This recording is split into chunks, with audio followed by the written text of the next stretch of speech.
మీ business ఏదైనా మీ ఊర్లో promotion చేయాలంటే అది సుమన్ టీవీతోనే సాధ్యం. ఇప్పుడే సంప్రదించండి.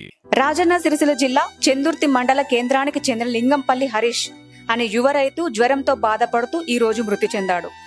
3 రోజులుగా జ్వరంతో బాధపడుతూ ఉండటంతో రక్త కణాలు తగ్గిపోయి పరిస్థితి విషమించడంతో హైదరాబాద్లోని ఓ ప్రైవేట్ ఆసుపత్రిలో చికిత్స పొందుతూ మృతి చెందాడు. మృతునికి భార్య, 4 సంవత్సరాల కూతురు ఉంది. మృతుని కుటుంబాన్ని ప్రభుత్వం ఆదుకోవాలని గ్రామస్తులు కోరుతున్నారు.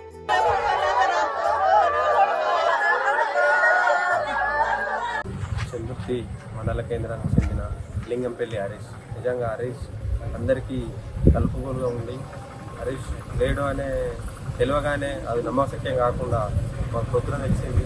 అరే ఎట్లా అనే చాలా గ్రామస్తులు కూడా మంచివాడు ఉండాలి హరీష్ టికెట్ ఆయనకు ఏదో ప్లేట్లెట్స్ తక్కువై జ్వరం సోకిందని నిన్న ఆసుపత్రికి పోగానే హఠాత్తుగా ఆ ప్లేట్లెట్స్ ఎక్కువ తక్కువై ఆ విషజ్వరంతో చనిపోవడం జరిగింది.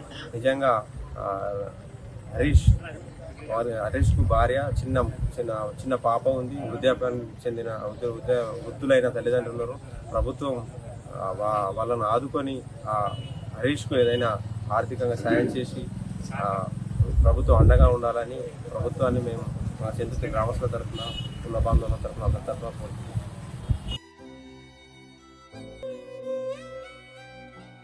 చెందుర్తి మండల కేంద్రంలో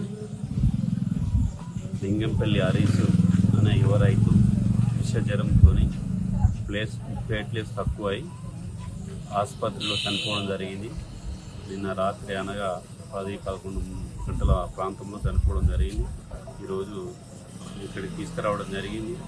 అలా ఆర్థిక పరిస్థితి దీనంగా ఉన్నది. 3 సంవత్సరాల కూతురు, భార్య, వృద్ధాప్యంలో ఉన్న తల్లిదండ్రులు ఉన్నది. కాబట్టి ఈ విషజ్వరాలని ప్రభుత్వం అరికట్టి ఆ యువ రైతుకు ప్రభుత్వం తరఫున ఆదుకోవాలని మా ఈ గ్రామస్తుల తరఫున మరియు మా బంధుమిత్రుల తరఫున మేము గవర్నమెంట్కు విజ్ఞప్తి చేస్తున్నాం.